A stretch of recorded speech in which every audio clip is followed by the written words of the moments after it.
আজি सोनपुर दिव्य ऊर्जा जोग समिति और पतंजलि जोग समिति पक्षर सोनपुर स्मार्ट पार्क रे एक निःशुल्क जोग प्रशिक्षण शिविर और मागणा स्वास्थ्य शिविर अनुष्ठित हो जाइछि। बलांगीर पतंजलि भारत स्वाभिमान प्रभारी रघुनाथ षडंगी जोग प्रशिक्षण प्रदान करथिबा बेले सोनपुर दिव्य ऊर्जा जोग समिति जोग गुरु मनोज पंडा सहयोग करथिले। रेणुका एक्सरे और शोभा केयर हॉस्पिटल सोनपुर पक्षर ओजन माप सुगर ब्लड प्रेशर और स्वास्थ्य परीक्षा करा जायछि। एही जोग शिविर रे शताधिक जोग साधक जोग देइतिले। प्रतिदिन जोगर अभ्यास 1 घंटा करबा पई योगाचार्य रघुनाथ षडंगी शिविरार्थी को परामर्श करथिले।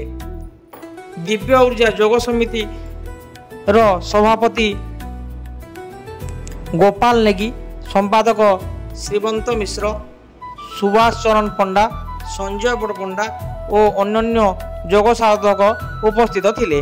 दिव्य ऊर्जा संगठन प्रशासन सहित जड़ित रही त्रिरंगा जोग, स्वच्छता, परिवेश सुरक्षा, जलदान, रक्तदान, सड़क सुरक्षा, क्रीड़ा, स्वास्थ्य सचेतनता ठू आरंभ करी आगामी दिन में आहरी अनेक जनमंगल कार्यक्रम हाथ को नेबार कार्यक्रम रही संयोजक मनोरंजन त्रिपाठी कहते।